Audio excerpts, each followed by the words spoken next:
Vamos a hablar acerca de las turbinas hidráulicas. Aquí, como vemos, la tabla de contenido.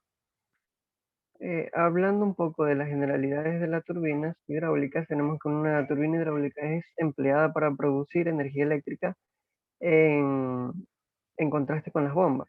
Las turbinas extraen energía útil del agua que fluye en un sistema de tuberías.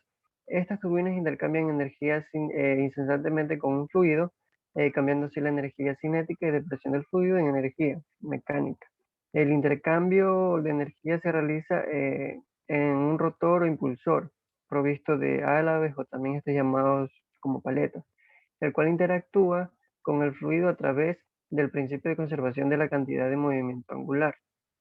Como principio de la rueda hidráulica, tenemos que la rueda hidráulica es una de las máquinas más antiguas usadas para producir lo que es un trabajo útil. Las ruedas hidráulicas son capaces de transformar la energía del agua cinética o potencial en energía mecánica de rotación. En ellas la energía potencial del agua se transforma en energía mecánica o también viceversa.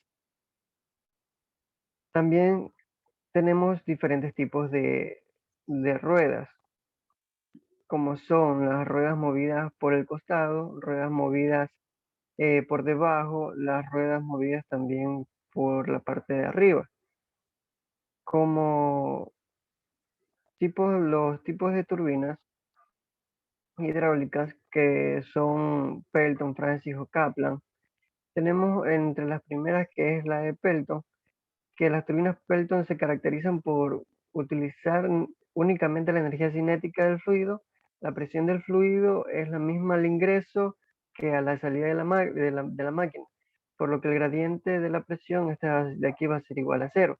Las turbinas Pelton son de chorro libre que se acomodan a la utilización de saltos de agua con mucho desnivel y caudales relativamente pequeños. Los márgenes de empleo de estas turbinas están entre los 60 y 1500 metros, consiguiéndose rendimientos máximos del orden del 90%. El sistema de alimentación de estas turbinas está constituido por la tubería de presión o forzada, una o más toberas en las cuales existe una aguja que tiene la función de regular el caudal. Como tenemos aquí, este es el diseño de las turbinas eh, Pelton y cómo está su funcionamiento, ¿no es cierto? Tenemos una válvula, este de aquí también está compuesto por un inyector. Al momento de que sale el chorro, pues el rodete lo que va a hacer es girar. Entonces, ya teniendo claro lo que son las turbinas Pelton, también vamos a hablar acerca de lo que son las turbinas Francis, que tenemos que en las turbinas Francis el fluido, o sea, estas turbinas se basan utilizando turbinas centrípetas, que son de tipo radial, admisión centrípeta y tubo de aspiración. Siempre se construyen en condiciones de rendimiento máximo, dando lugar a tres tipos fundamentales, entre estas cuales están las lentas, las normales y las rápidas, diferenciándose unas de otras por la forma del rodete. Estas turbinas, el fluido ingresa en la cámara espiral, como tenemos aquí, aquí tenemos la entrada de la espiral, llega a un conducto llamado tubo de alimentación. La cámara tiene la misión de enviar aproximadamente el fluido al distribuidor, quien dirige el fluido a los álabes del rodete y se regula el caudal de ingreso, permitiendo de esta manera tener un control sobre la potencia de la máquina.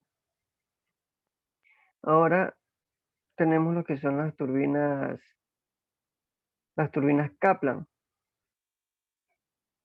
¿Qué tenemos en las turbinas Kaplan? Estas aquí, las palas del rodete tienen forma de hélice.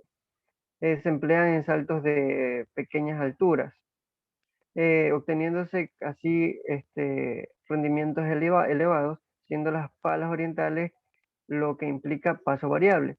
Y si son palas fijas, estas aquí se denominan turbinas hélice. También podemos ver cuáles son los componentes de estas turbinas Kaplan, como tenemos el soporte superior, el cojinete de empuje, el cojinete guía, como lo vemos aquí, el rotor, el estator, el eje, el cojinete de guía, tanto arriba como abajo, el acoplamiento y lo que sería la turbina. Ahora para la selección de la turbina de acuerdo a la potencia. Para seleccionar una turbina se realiza una vez que se ha determinado la capacidad por instalar en un aprovechamiento hidroeléctrico y se conoce el número de unidades conveniente. Esta de aquí se requiere obtener la potencia necesaria para el diseño o la potencia de la turbina. Para ello se opera la siguiente ecuación que tenemos en pantalla, que tenemos que la potencia va a ser igual a la capacidad instalada por K sobre el número de unidades por NG, donde tenemos que K es un factor que depende de las características del almacenamiento y de la operación de las unidades, cuyo valor varía o está entre 0.85 y 1.30. El NG, que es la eficiencia del generador, normalmente tiene un valor de 0.98. Ahora para el cálculo de la potencia. La potencia de media de una central eléctrica es la razón de la generación media anual. El número de horas al año y que para términos prácticos se consideran 8.760 horas al año. La generación media anual es el promedio aritmético de las generaciones anuales producidas en la central eléctrica y las unidades que comúnmente se emplean para expresarlas. Estas se expresan en watts, que tenemos, como vemos en la ecuación, que la potencia media va a ser igual a la generación media anual, inversamente proporcional al número de horas al año. Turbinas de acción y de reacción. El rodete es el elemento esencial de la turbina, estando provisto de álabes en los que se tiene lugar el intercambio de energía entre el agua y la máquina, atendiendo a que la presión varíe o no del rodete. Las turbinas, estas turbinas se pueden clasificar en turbinas de acción o impulsión, turbinas de acción o sobrepresión.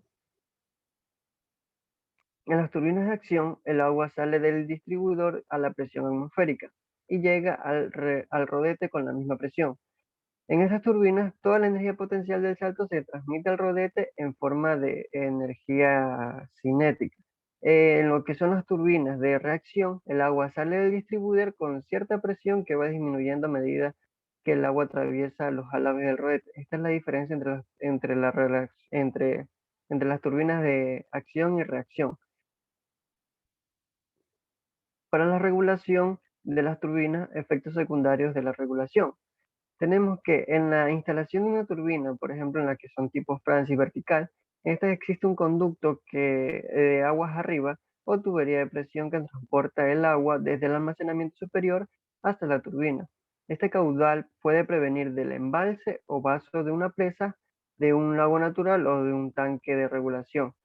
El agua descargada por la turbina es desalojada a través de un conducto de aguas abajo llamado tubo de aspiración, que pasa en algunos casos por la cámara de oscilación hasta el desfogue. En este de aquí se debe realizar un estudio para examinar los fenómenos de propagación y reflexión en las variaciones del estado de flujo hidráulico en el sistema y de las posibles interacciones con los equipos mecánicos que forman parte del mismo. Y como dato importante, estas interacciones pueden dar origen a un fenómeno oscilatorio que alcanza una condición estacionaria, que en algunos casos puede producir en los componentes mecánicos el sistema de esfuerzos sean mucho mayores a los que se debe corresponder a la operación normal o el del diseño, la que ya está diseñada, lo que produce en ciertos casos graves daños a los equipos que lo conforman.